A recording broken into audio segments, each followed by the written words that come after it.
भक्ती आहे. मिसळणं ही कला आहे. बाबा म्हणतात तुम्ही मिसळा. मिसळण्यातच आनंद आहे, वेगळं राहण्यात आनंद नाही. बाबा सगळ्यांमध्ये जाऊन मिसळतात.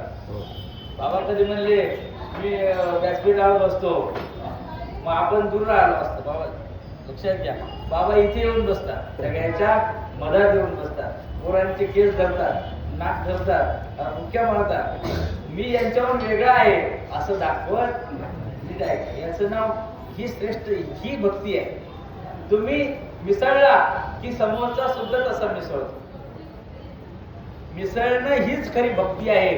आणि परमात्म्यामध्ये मिसळायचं. या सगळ्या अखिल विश्वामध्ये जो परमात्मा प्रत्येक प्राणी मात्राच्या हृदयामध्ये समाविष्ट असलेला जो परमात्मा आहे, त्या परमात्म्याला ओळखून त्याच्याशी समरस होणं हीच खरी भक्ती आहे.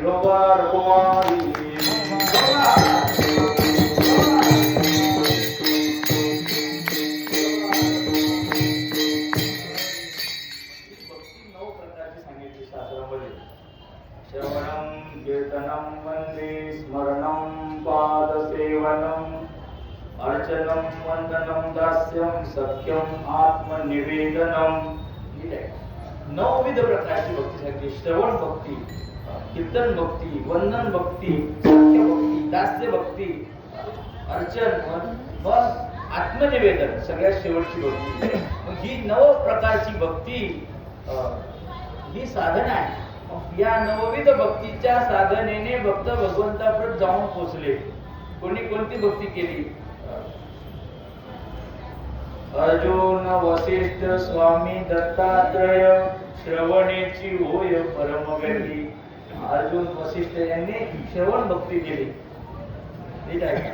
मग भक्ती करत असताना कोणती भक्ती कोणी केली यापेक्षा या 9 भक्तीला भक्तीमध्ये तो श्रेष्ठ आहे की या भक्तीचा ज्यानं अंगीकार केला. हे तुका म्हणे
जाणे भक्तीचा जिव्हाळा तोची दैवाचा पुतळा.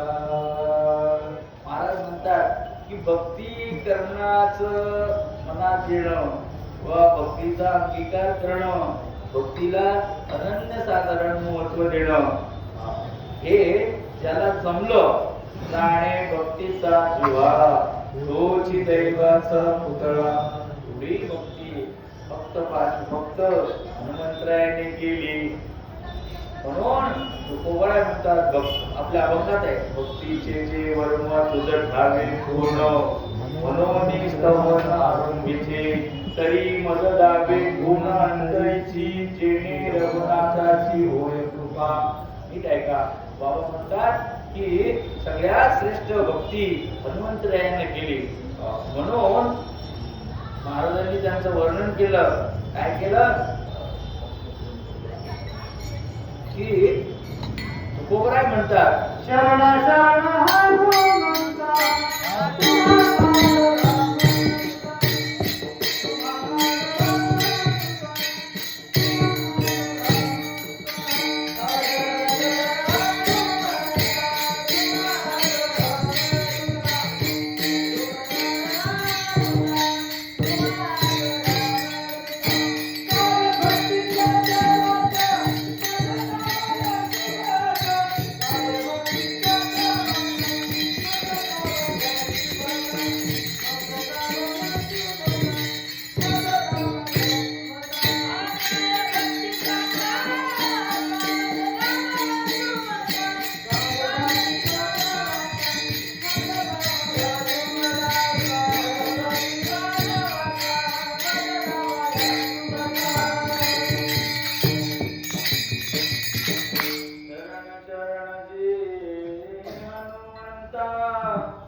भागवतात बाबांनी सांगितलं, विवेकिया शिरोमणी भक्ता माझी अग्रगणी. सगळ्या भक्ता माझी अग्रगणी. सगळ्या भक्तांमध्ये अग्रगणी म्हणजे एक नंबर. अग्रगणी म्हणजे एक प्रथम क्रमांकाचा. मग कोण आहे? भक्ता माझी अग्रगणी रामरायाच्या दूता शरण तुम्हा हनुमंता. हनुमंतरायानं श्रीरामचंद्राची भक्ती केली. कशी केली महाराज? भगवंताचं नाम क्षणभर सुद्धा हनुमंताने विसरलं नाही. नाही, श्रीरामाच्या नावाच्या वर त्याचा एवढा विश्वास होता की त्या नामाच्या योगानंच हनुमंतरायाने सगळे काम केले. त्या नामावर त्याची भक्ती होती. भगवंताची नामभक्ती, दास्य भक्ती या दोन्ही भक्ती हनुमंतरायांनी केली. त्या हनुमंतरायाच्या प्रकृतीचा जर विचार केला तर कपी म्हणजे चंचल चित्ताचं असणारं जे मर्कट आहे ही त्यांची प्रकृती आहे. पण त्या प्रकृतीवर मात केली आणि भक्ता माझी राव सगळ्यामध्ये श्रेष्ठ ठरले हनुमंतराय. तुकोबराय त्यांना काय म्हणतात? काय भक्तीच्या देवाच्या. बाबा म्हणतात की जेणे रघुनाथाची होय कृपा असं जे वर्म आहे ते तू आम्हाला सांग. लक्षात घ्या, हनुमंतरायानं भगवंताच्या श्रीरामचंद्रावर त्याचा दुर्गम्य अशा प्रकारचा विश्वास होता आणि अढळ विश्वास होता. त्या अढळ विश्वासाच्या योगानं सगळी अघटित कामं हनुमंतराय त्या ठिकाणी पार पाडले. नाही, रामे सीता भेटविली. सीता म्हणजे भक्ती. रामायण ऐकणारी मंडळी आहे तर सीता म्हणजे भक्ती. मग हनुमंतरायानं काय केलं? भक्तीच्या आणि रामाची भेट करून दिली. मग कशाच्या योगानं? तर भगवंताची निस्सीम अशा प्रकारची निस्सीम भाव उल्हासे हनुमंतरायाच्या रोमातून त्या ठिकाणी रामनाम त्या ठिकाणी नव्हे होत. नाही, जेव्हा सीतेची रामाची भेट झाली तेव्हा सीतेनं सांगितलं की हनुमंते दास निकटपय केले. हनुमंताने एवढं चांगलं काम केलं की तुमची आणि माझी भेट याच्यामुळे झाली. ऐका, कोणामुळे झाली? रामाची आणि सीतेची भेट हनुमंतामुळे झाली. मग हनुमान बक्षीस पात्र आहे म्हणे.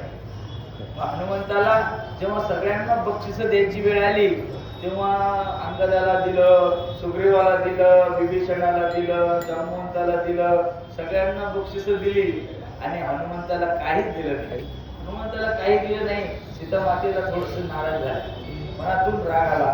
हे काय देवाचं काम? अरे म्हणे हनुमान नसता तर तुमची माझी भेट होत नव्हती, याच्यामुळेच आपली भेट झाली. मग याला काय द्या? काय द्यायचं? काय द्यावे अशी भावे रुद्राई ठेवी हा पायी जीव थोडा. मी याला द्यावं काय? केले उपकार सांगू मी काय.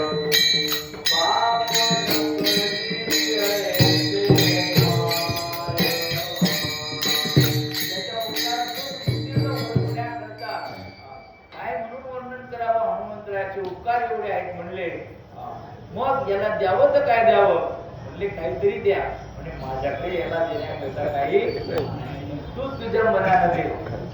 सीता म्हणाली बायांना काय असतं? बायांना सगळ्यात जास्त काय आवडते? भांडे आवडतात. ते आमचं भांड भाजी नेलं होतं ते दिलं नाही तुम्ही. सगळा जीव यांचं भांड्या.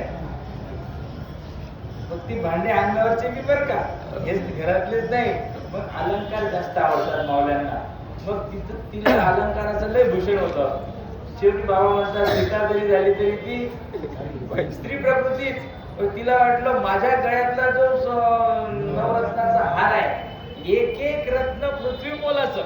पृथ्वी मोलाचं म्हणजे एका तराजात पृथ्वी आणि एका तराजात एक रत्न, असे 9 रत्नाचा हार होता. पृथ्वी मोलाच्या रत्नाचा हार तिच्या गळ्यात होता. जो हार तिनं हनुमंताला द्यायला हाती घेतला आणि तो हनुमंताला दिला की बाबा तुला हे सगळ्यात श्रेष्ठ पृथ्वी स्वर्गासारखं स्वर्गाचं राज्य देणं काय आणि तो हार देणं काय. एवढा नवरत्नाचा हार दिला आणि त्या बाबांनी तो हार नाही म्हटला नाही. लक्षात घ्या, मोठ्या माणसाला दिल्यानंतर तुम्हाला खायचं नसलं तरी सुद्धा खायला पाहिजे. म्हणून मला उपवास आहे. बाबा सांगत असतात की आपले सद्गुरू सखाराम महाराज त्यांच्याकडे बरीच मंडळी जायची आणि जायची म्हणले पाटील बसा जेव्हा. अहो उपवास आहे, बसा म्हणलं ना. लक्षात घ्या, बाबा म्हणतात उपवास कशासाठी. उपवास कशासाठी? देवाच्या प्रसन्नतेसाठी. देव प्रसन्न झाला काय देतो? गुरुची भेट करून देतो. गुरु स्वतः सांगत आहेत की ते सोडून उपवास आहे की नाही. मग काय हरकत आहे. लक्षात घ्या, महाराजांनी सांगितलं खा म्हणजे उपवास असला तरी खायला पाहिजे. लक्षात घ्या. मग हनुमंताला घ्यायचं नव्हतं कारण तो निष्काम होता. निष्काम जरी होता पण देते कोण हे महत्वाचं आहे. मग सीता माता देत आहे, जगतजननी जगदंबा आपल्याला देत आहे. मग आईनं दिलेलं घ्यायला पाहिजे. म्हणून हनुमंताने तिचा अवमान केला नाही, घेतलं आणि टुणकून उडी मारली, झाडावर जाऊन बसले. झाडावर जाऊन बसले आणि ते गळ्यातला हार काढला आणि काढल्यानंतर एक दातानं फोडून पाहू लागला. दातानं तो मणी फोडला, आवाज झाला त्याचा. जसा आवाज झाला तसा विभीषण जांबुवंत ए माकडा अरे काय करतो. त्यानं 10-15 मणी फोडून टाकले. यांचा जीव तुटायला लागला. त्याला माहित होतं की हे पृथ्वी मोलाचं रत्नाचा हार आहे. ए माकडा म्हणजे काय. हनुमंताला ते म्हणले आपण नाही म्हणत काय करतो असं. अरे तो पृथ्वी मोलाचा आहे. त्यावेळेला हनुमान म्हणले तो पृथ्वी मोलाचा काय स्वर्ग मोलाचा कधी असेल पण त्यात माझा राम नसेल तर मला त्याच्याशी काही त्याचा काही भाव नाही. त्याची भक्ती कोणावर होती? रामावर होती. त्याची भक्ती सोन्यावर नव्हती, रत्नावर, माणिक मोती याच्यात त्याचं प्रेम रामावर होतं. हे हनुमंताच्या भक्तीचं रहस्य आहे. मग पुढे पुढची गोष्ट आहे का. मग म्हणले का रे ज्यात राम नाही ते व्यर्थ आहे. मग तुझ्यात तरी राम आहे का. घरी लोक असतात म्हणजे असं यांच्या मोबाईलची रिंगटोन आहे काय श्रीराम जानकी. त्याच्यामध्ये आहे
छाती फाडली महाराज. छाती मधून राम श्रीराम आणि सीता मातेचं त्या ठिकाणी प्राकट्य झालं. साक्षात्कार सगळ्यांना रामाचं सीतेचं दर्शन झालं. मग म्हटलं श्रीराम जानकी बैठे है मेरे सीने में. लक्षात घ्या माझ्या छातीमध्ये हृदयामध्ये वास कोणाचा आहे, तुमच्या हृदयात कोणाचा वास आहे यावर तुमची भक्ती अवलंबून आहे. विठोबा रमो